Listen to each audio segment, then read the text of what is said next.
पहला अध्याय। प्रयाग में सूत जी से मुनियों का तुरंत पापनाश करने वाले साधन के विषय में प्रश्न, जो आदि से लेकर अंत में है, नित्य मंगलमय है, जो आत्मा के स्वरूप को प्रकाशित करने वाले हैं, जिनके 5 मुख हैं और जो खेल खेल में जगत की रचना, पालन और सहार तथा अनुग्रह एवं तिरोभावरूप 5 प्रबल कर्म करते हैं, उन सर्वश्रेष्ठ अजरमर उमापति भगवान शंकर का मैं मन ही मन चिंतन करता हूं। व्यास जी कहते हैं, धर्म का महान क्षेत्र जहां गंगा यमुना का संगम है, उस पुण्यमय प्रयाग जो ब्रह्मलोक का मार्ग है, वहां एक बार महातेजस्वी महाभाग महात्मा मुनियों ने विशाल यज्ञ का आयोजन किया।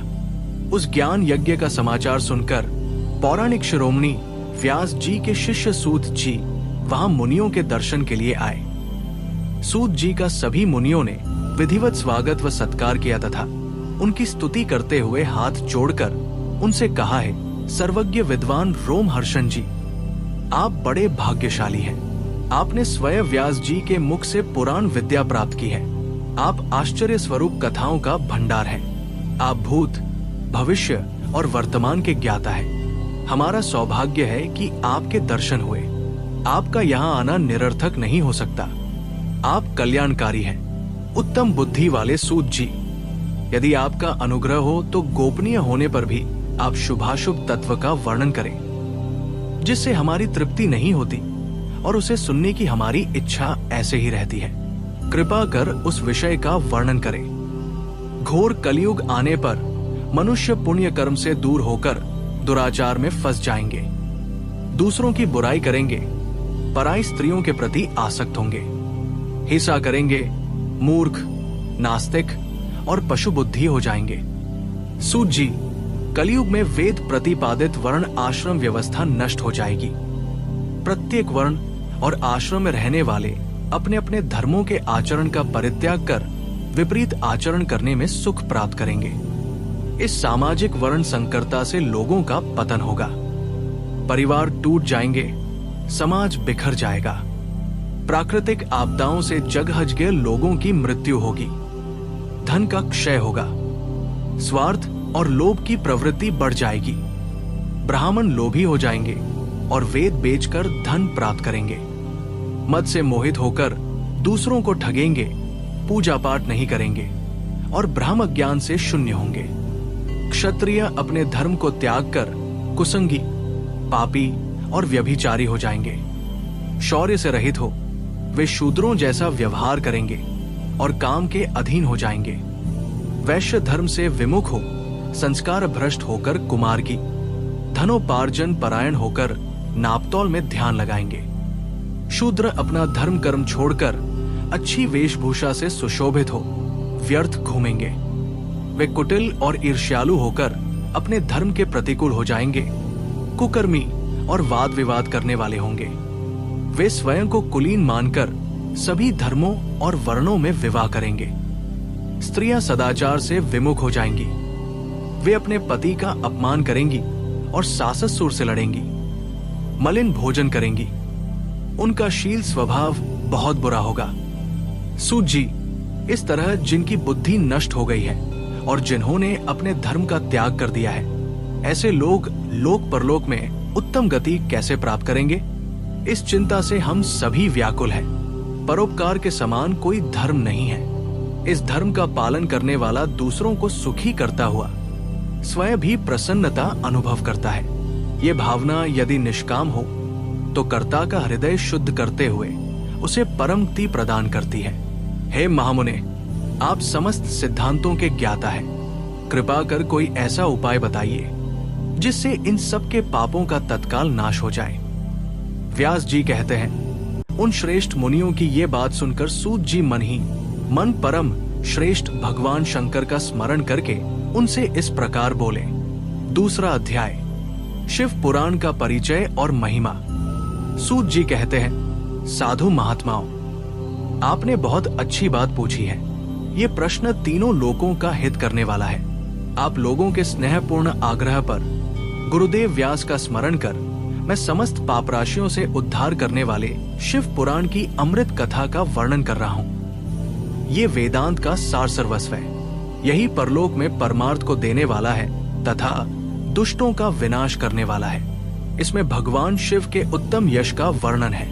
धर्म, अर्थ, काम और मोक्ष आदि पुरुषार्थों को देने वाला पुराण अपने प्रभाव की दृष्टि से वृद्धि तथा विस्तार को प्राप्त हो रहा है। शिव पुराण अध्ययन से कलयुग के सभी पापों में लिप्त जीव उत्तम गति को प्राप्त होंगे। इसके उदय से ही कलयुग का उत्पात शांत हो जाएगा। शिव पुराण को वेद तुल्य माना जाएगा। इसका प्रवचन सर्वप्रथम भगवान शिव ने ही किया था। इस पुराण के 12 खंड या भेद है। ये 12 संहिताएं हैं। 1 विद्येश्वर संहिता, 2 रुद्र संहिता, 3 विनायक संहिता, 4 उमा संहिता, 5 सहस्र कोटिरुद्र संहिता, 6 एकाक्षरुद्र संहिता, 7 कैलाश संहिता, 8 शत्रुद्र संहिता, 9 कोटिरुद्र संहिता, 10 मातृ संहिता, 11 वायव्य संहिता तथा 12 धर्म संहिता। विद्येश्वर संहिता में 10,000 श्लोक हैं। रुद्र संहिता, विनायक संहिता, उमा संहिता और मातृ संहिता प्रत्येक में 8-8 हजार श्लोक है। एकादश रुद्र संहिता में 13,000, कैलाश संहिता में 6,000, शत्रुद्र संहिता में 3,000, कोटिरुद्र संहिता में 9,000, सहस्र कोटिरुद्र संहिता में 11,000, वायव्य संहिता में 4,000 तथा धर्म संहिता में 12,000 श्लोक है। मूल शिव पुराण में कुल 1,00,000 श्लोक है, परंतु व्यास जी ने इसे 24,000 श्लोकों में संक्षिप्त कर दिया है। पुराणों की क्रम संख्या में शिव पुराण का चौथा स्थान है, जिसमें 7 संहिताएं हैं। पूर्व काल में भगवान शिव ने 100 करोड़ श्लोकों का पुराण अग्रंथ ग्रंथित किया था। सृष्टि के आरंभ में निर्मित ये पुराण साहित्य अधिक विस्तृत था। द्वापर युग में द्वैपायन आदि महर्षियों ने पुराण को 18 भागों में विभाजित कर 4,00,000 श्लोकों में इसको संक्षिप्त कर दिया। इसके उपरांत व्यास जी ने 24,000 श्लोकों में इसका प्रतिपादन किया। ये वैतुल्य पुराण विद्येश्वर रुद्र संहिता, शत्रुद्र संहिता, कोटिरुद्र संहिता, उमा संहिता, कैलाश संहिता और वायव्य संहिता नामक 7 संहिताओं में विभाजित है। ये 7 संहिताओं वाला शिव पुराण वेद के समान प्रामाणिक तथा उत्तम गति प्रदान करने वाला है। इस निर्मल शिव पुराण की रचना भगवान शिव द्वारा की गई है तथा इसको संक्षेप में संकलित करने का श्रेय व्यास जी को जाता है। शिव पुराण सभी जीवों का कल्याण करने वाला, सभी पापों का नाश करने वाला है। यही सत्पुरुषों को कल्याण प्रदान करने वाला है। ये तुलना रहित है तथा इसमें वेद प्रतिपादित अद्वैत ज्ञान तथा निष्पट धर्म का प्रतिपादन है। शिव पुराण श्रेष्ठ मंत्र समूहों का संकलन है तथा यही सभी के लिए शिवधाम की प्राप्ति का साधन है। समस्त पुराणों में सर्वश्रेष्ठ शिव पुराण ईर्ष्या रहित अंतःकरण वाले विद्वानों के लिए जानने की वस्तु है। इसमें परमात्मा का गान किया गया है। इस अमृतमयी शिव पुराण को आदर से पढ़ने और सुनने वाला मनुष्य भगवान शिव का प्रिय होकर परम गति को प्राप्त कर लेता है। तीसरा अध्याय श्रवण, कीर्तन और मनन साधनों की श्रेष्ठता। व्यास जी कहते हैं, सूत जी के वचनों को सुनकर सभी महर्षि बोले, भगवन आप वेद तुल्य अद्भुत एवं पुण्यमयी शिव पुराण की कथा सुनाइए। सूत जी ने कहा, हे महर्षिगण, आप कल्याणमय भगवान शिव का स्मरण करके वेद के सार से प्रकट शिव पुराण की अमृत कथा सुनिए। शिव पुराण में भक्ति, ज्ञान और वैराग्य का गान किया गया है। जब सृष्टि आरंभ हुई तो 6 कुलों के महर्षि आपस में वाद विवाद करने लगे कि अमुक वस्तु उत्कृष्ट है, अमुक नहीं। जब इस विवाद ने बड़ा रूप धारण कर लिया तो सभी अपनी शंका के समाधान के लिए सृष्टि की रचना करने वाले अविनाशी ब्रह्मा जी के पास जाकर हाथ जोड़कर कहने लगे, हैं प्रभु, आप संपूर्ण जगत को धारण कर उनका पोषण करने वाले हैं। प्रभु, हम जानना चाहते हैं कि संपूर्ण तत्वों से परे परात्पर पुराण पुरुष कौन है? ब्रह्मा जी ने कहा, ब्रह्मा, विष्णु, रुद्र और इंद्र आदि से युक्त संपूर्ण जगत समस्त भूतों एवं इंद्रियों के साथ पहले प्रकट हुआ है। वे देव महादेव ही सर्वज्ञ और संपूर्ण है। भक्ति से ही इनका साक्षात्कार होता है, दूसरे किसी उपाय से इनका दर्शन नहीं होता। भगवान शिव में अटूट भक्ति मनुष्य को संसार बंधन से मुक्ति दिलाती है। भक्ति से उन्हें देवता का कृपा प्रसाद प्राप्त होता है। जैसे अंकुर से बीज और बीज से अंकुर पैदा होता है, भगवान शंकर का कृपा प्रसाद प्राप्त करने के लिए आप सब ब्रह्मर्षि धरती पर सहस्रों वर्षों तक चलने वाले विशाल यज्ञ करो। यज्ञपति भगवान शिव की कृपा से ही विद्या के सारतत्व साध्य साधन का ज्ञान प्राप्त होता है। शिवपद की प्राप्ति साध्य और उनकी सेवा ही साधन है, तथा जो मनुष्य बिना किसी फल की कामना किए उनकी भक्ति में डूबे रहते हैं वही साधक है। कर्म के अनुष्ठान से प्राप्त फल को भगवान शिव के श्री चरणों में समर्पित करना ही परमेश्वर की प्राप्ति का उपाय है, तथा यही मोक्ष प्राप्ति का एकमात्र साधन है। साक्षात महेश्वर ने ही भक्ति के साधनों का प्रतिपादन किया है। कान से भगवान के नाम, गुण और लीलाओं का श्रवण, वाणी द्वारा उनका कीर्तन तथा मन में उनका मनन शिवपद की प्राप्ति के महान साधन है, तथा इन साधनों से ही संपूर्ण मनोरथों की सिद्ध होती है।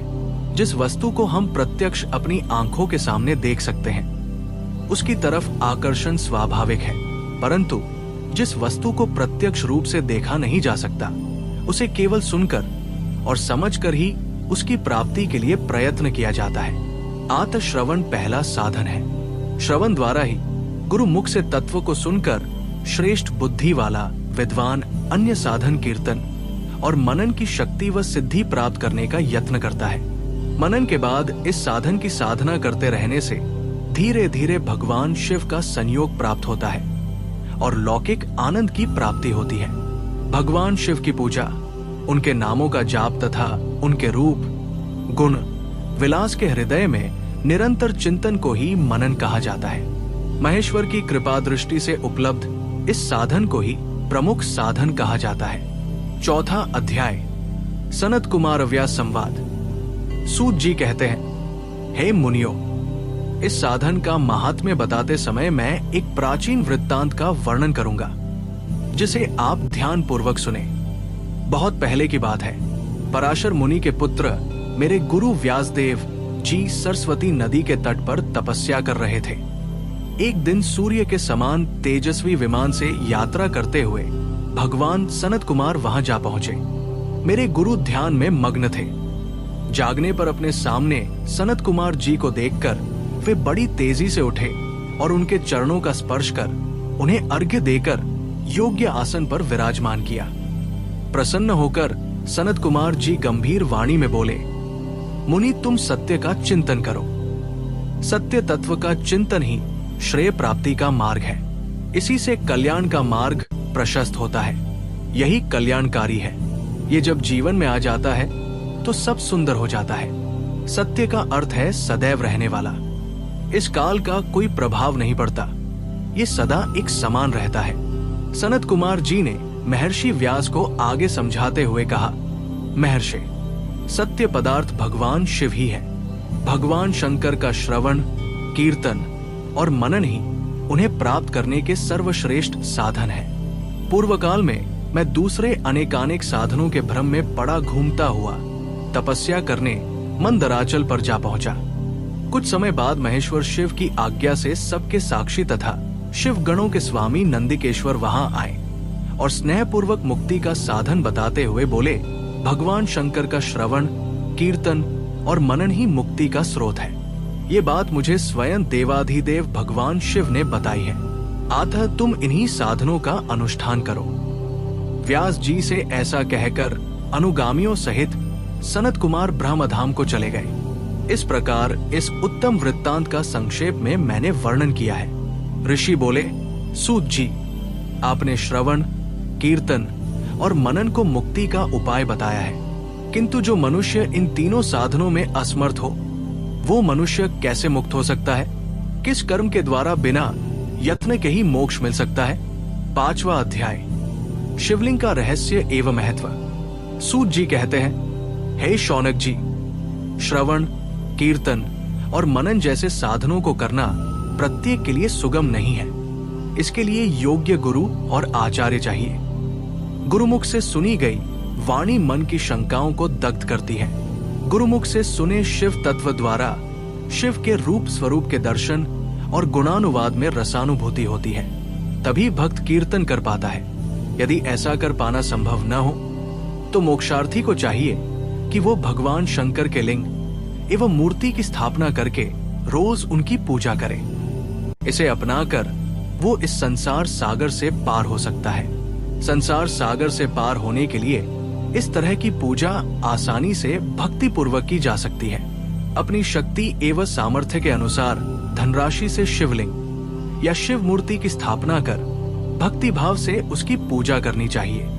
मंडप, गोपुर, तीर्थ, मठ एवं क्षेत्र की स्थापना कर उत्सव का आयोजन करना चाहिए तथा पुष्प, धूप, वस्त्र, गंध, दीप तथा पुआ और तरह तरह के भोजन नैवेद्य के रूप में अर्पित करने चाहिए। श्री शिव जी ब्रह्मरूप और निष्कल अर्थात कला रहित भी है और कला सहित भी मनुष्य इन दोनों स्वरूपों की पूजा करते हैं। शंकर जी को ही ब्रह्मा पदवी भी प्राप्त है।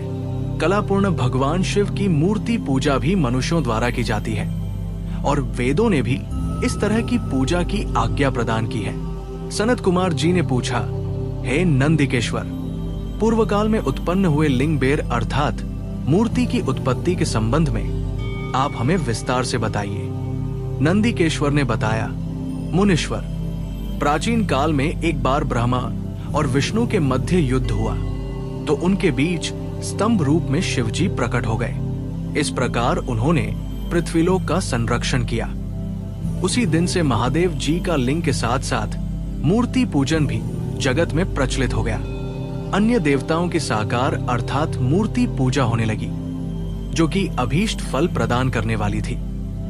परंतु शिवजी के लिंग और मूर्ति दोनों रूप ही पूजनीय है। छठा अध्याय, ब्रह्मा विष्णु युद्ध।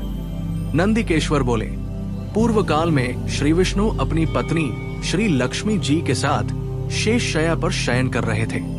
तब एक बार ब्रह्मा जी वहां पहुंचे और विष्णु जी को पुत्र कहकर पुकारने लगे, पुत्र उठो, मैं तुम्हारा ईश्वर तुम्हारे सामने खड़ा हूं।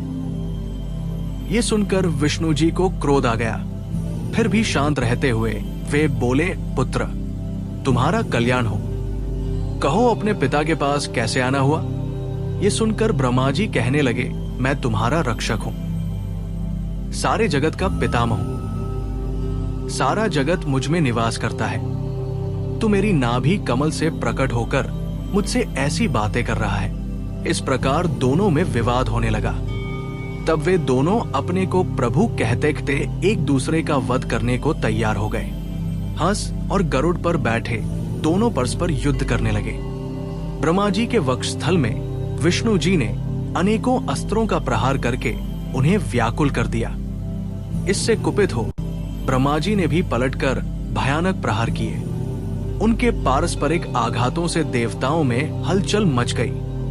वे घबराए और त्रिशूलधारी भगवान शिव के पास गए और उन्हें सारी व्यथा सुनाई। भगवान शिव अपनी सभा में उमा देवी सहित सिंहासन पर विराजमान थे और मंद मंद मुस्कुरा रहे थे। सातवां अध्याय, शिव निर्णय।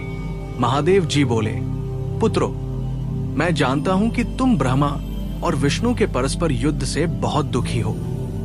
तुम डरो मत, मैं अपने गणों के साथ तुम्हारे साथ चलता हूं। तब भगवान शिव अपने नंदी पर आरूढ़ हो देवताओं सहित युद्ध स्थल की ओर चल दिए। वहां छिपकर वे ब्रह्मा विष्णु के युद्ध को देखने लगे।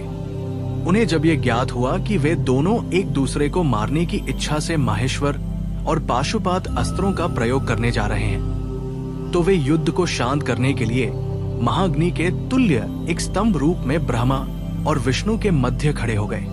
महाअग्नि के प्रकट होते ही दोनों के अस्त्र स्वयं ही शांत हो गए। अस्त्रों को शांत होते देखकर ब्रह्मा और विष्णु दोनों कहने लगे कि इस अग्नि स्वरूप स्तंभ के बारे में हमें जानकारी करनी चाहिए। दोनों ने उसकी परीक्षा लेने का निर्णय लिया। भगवान विष्णु ने शूकर रूप धारण किया और उसको देखने के लिए नीचे धरती में चल दिए। ब्रह्मा जी हंस का रूप धारण करके ऊपर की ओर चल दिए। पाताल में बहुत नीचे जाने पर भी विष्णु जी को स्तंभ का अंत नहीं मिला। आता वे वापस चले आए।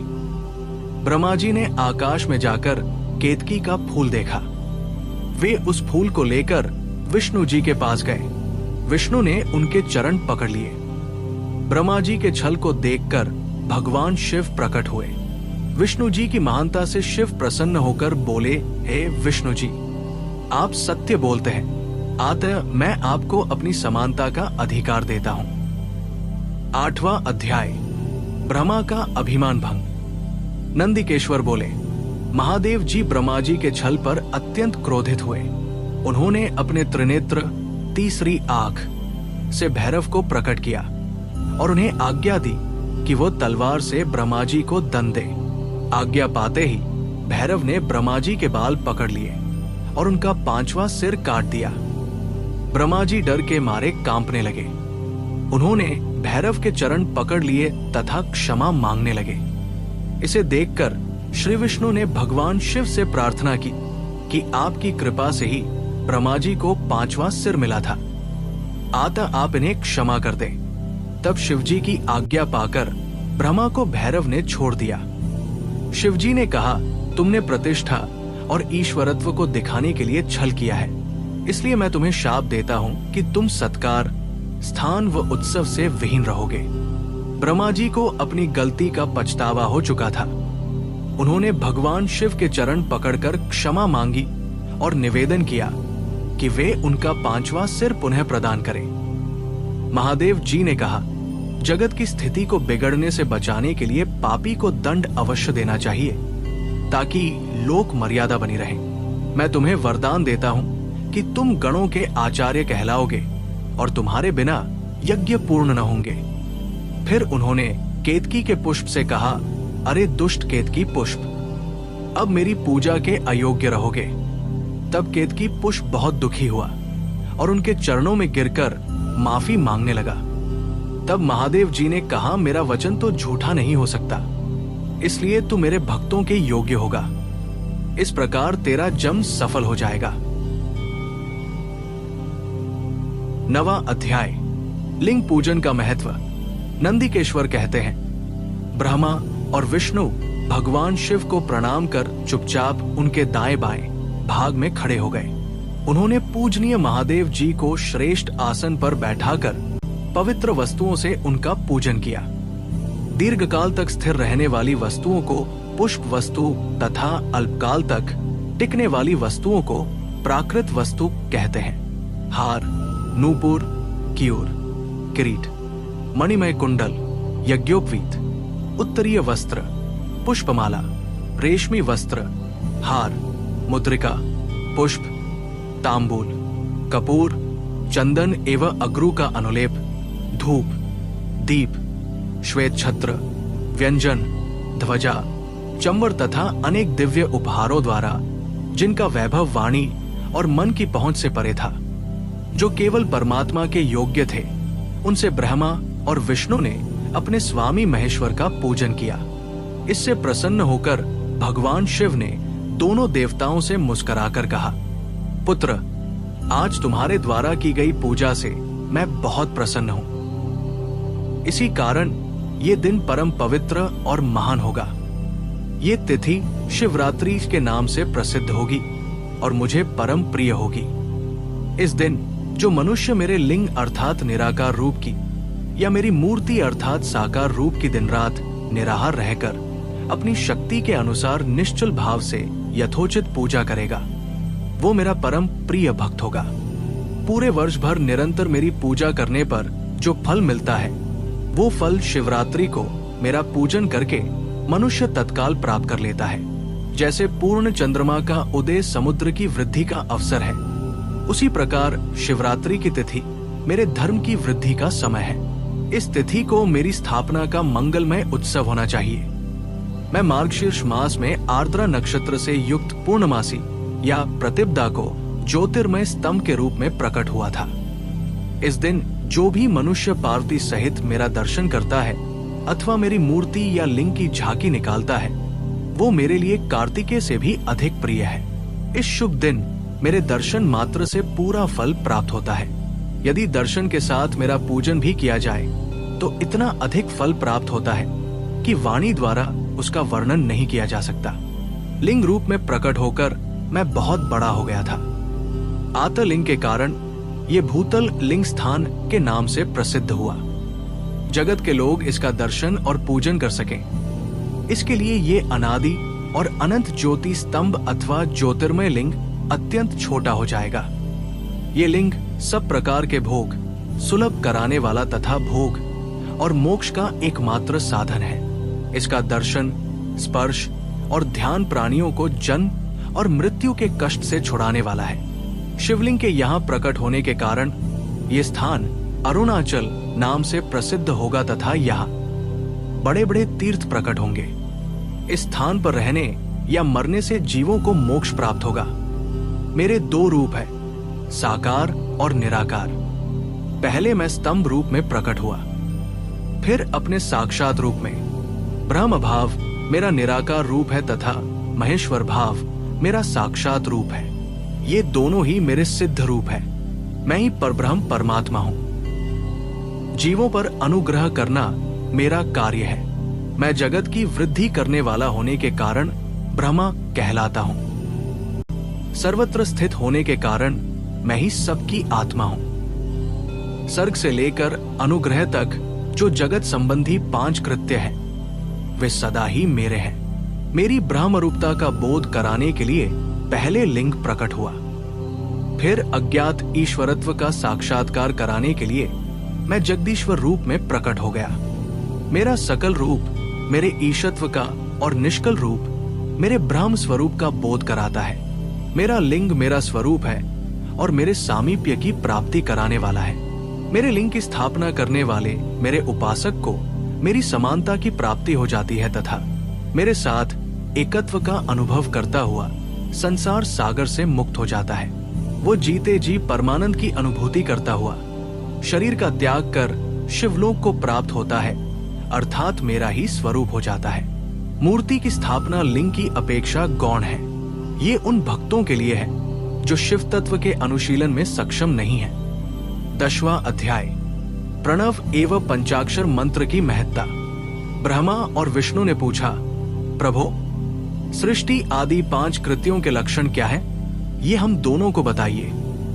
भगवान शिव बोले, मेरे कर्तव्यों को समझना अत्यंत गहन है, तथापि मैं कृपा पूर्वक तुम्हें बता रहा हूं। सृष्टि, पालन, सहार, तिरोभाव और अनुग्रह मेरे जगत संबंधी 5 कार्य हैं जो नित्य सिद्ध है। संसार की रचना का आरंभ सृष्टि कहलाता है। मुझसे पालित होकर सृष्टि का सुस्थिर रहना उसका पालन है। उसका विनाश ही सहार है। प्राणों के उत्क्रमण को तिरोभाव कहते हैं। इन सब से छुटकारा मिल जाना ही मेरा अनुग्रह अर्थात मोक्ष है।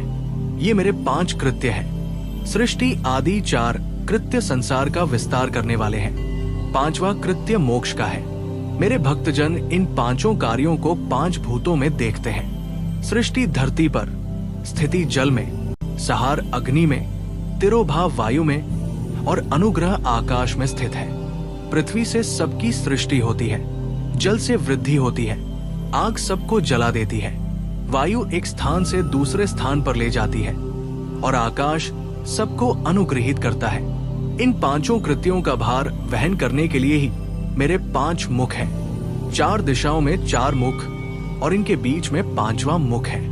पुत्रों, तुम दोनों ने मुझे तपस्या से प्रसन्न कर सृष्टि और पालन 2 कार्य प्राप्त किए हैं। इसी प्रकार मेरी विभूति स्वरूप रुद्र और महेश्वर ने सहार और तिरोभाव कार्य मुझसे प्राप्त किए हैं, परंतु मोक्ष मैं स्वयं प्रदान करता हूँ। मैंने पूर्वकाल में अपने स्वरूपभूत मंत्र का उपदेश किया है जो ओंकार रूप में प्रसिद्ध है। ये मंगलकारी मंत्र है। सर्वप्रथम मेरे मुख से ओंकार प्रकट हुआ जो मेरे स्वरूप का बोध कराता है। इसका स्मरण निरंतर करने से मेरा ही सदा स्मरण होता है। मेरे उत्तरवर्ती मुख से अकार का, पश्चिम मुख से उकार का, दक्षिण मुख से मकार का, पूर्ववर्ती मुख से बिंदु का तथा मध्यवर्ती मुख से नाद का प्रकटीकरण हुआ है। इस प्रकार इन 5 अवयवों से ओंकार का विस्तार हुआ है। इन 5 अवयवों के एकाकार होने पर प्रणव नामक अक्षर उत्पन्न हुआ। जगत में उत्पन्न सभी स्त्री पुरुष इस प्रणव मंत्र में व्याप्त है। ये मंत्र शिव शक्ति दोनों का बोधक है। इसी से पंचाक्षर मंत्र नमः शिवाय की उत्पत्ति हुई है। ये मेरे साकार रूप का बोधक है। इस पंचाक्षर मंत्र से मातृका वर्ण प्रकट हुए हैं, जो 5 भेद वाले हैं। इसी से शिरो मंत्र सहित त्रिपदा गायत्री का प्राकट्य हुआ है। इस गायत्री से संपूर्ण वेद प्रकट हुए और उन वेदों से करोड़ों मंत्र निकले हैं। उन मंत्रों से विभिन्न कार्यों की सिद्धि होती है। इस पंचाक्षर प्रणव मंत्र से सभी मनोरथ पूर्ण होते हैं। इस मंत्र से भोग और मोक्ष दोनों प्राप्त होते हैं। नंदिकेश्वर कहते हैं, जगदम्बा उमा गौरी पार्वती के साथ बैठे महादेव ने उत्तरवर्ती मुख बैठे ब्रह्मा और विष्णु को पर्दा करने वाले वस्त्र से आच्छादित कर उनके मस्तक पर अपना हाथ रखकर धीरे धीरे उच्चारण कर उन्हें उत्तम मंत्र का उपदेश दिया। 3 बार मंत्र का उच्चारण करके भगवान शिव ने उन्हें शिष्यों के रूप में दीक्षा दी। गुरु दक्षिणा के रूप में दोनों ने अपने आप को समर्पित करते हुए दोनों हाथ जोड़कर उनके समीप खड़े हो जगत गुरु भगवान शिव की इस प्रकार स्तुति करने लगे। आपके गुण और शक्तियां अनंत है। हम आपको नमस्कार करते हैं। इन पंक्तियों से स्तुति करते हुए गुरु महेश्वर को प्रसन्न कर ब्रह्मा और विष्णु ने उनके चरणों में प्रणाम किया। महेश्वर बोले, आर्द्रा नक्षत्र में चतुर्दशी को यदि इस प्रणव मंत्र का जप किया जाए तो ये अक्षय फल देने वाला है। सूर्य की संक्रांति में महा आर्द्रा नक्षत्र में एक बार किया प्रणव जब करोड़ों गुना जप का फल देता है। मृगशिरा नक्षत्र का अंतिम भाग तथा पुनर्वसु का शुरू का भाग पूजा, होम और तर्पण के लिए सदा आर्द्रा के समान ही है। मेरे लिंग का दर्शन प्रातः काल अर्थात मध्याह्न से पूर्व काल में करना चाहिए। मेरे दर्शन पूजन के लिए चतुर्दशी तिथि उत्तम है। पूजा करने वालों के लिए मेरी मूर्ति और लिंग दोनों समान है। फिर भी मूर्ति की अपेक्षा लिंग का स्थान ऊंचा है, इसलिए मनुष्यों को शिवलिंग का ही पूजन करना चाहिए। लिंग का मंत्र से और मूर्ति का पंचाक्षर मंत्र से पूजन करना चाहिए। शिवलिंग की स्वयं स्थापना करके या दूसरों से स्थापना करवाकर उत्तम द्रव्यों से पूजा करने से मेरा पद सुलभ होता है। इस प्रकार दोनों शिष्यों को उपदेश देकर भगवान शिव अंतर्धान हो गए।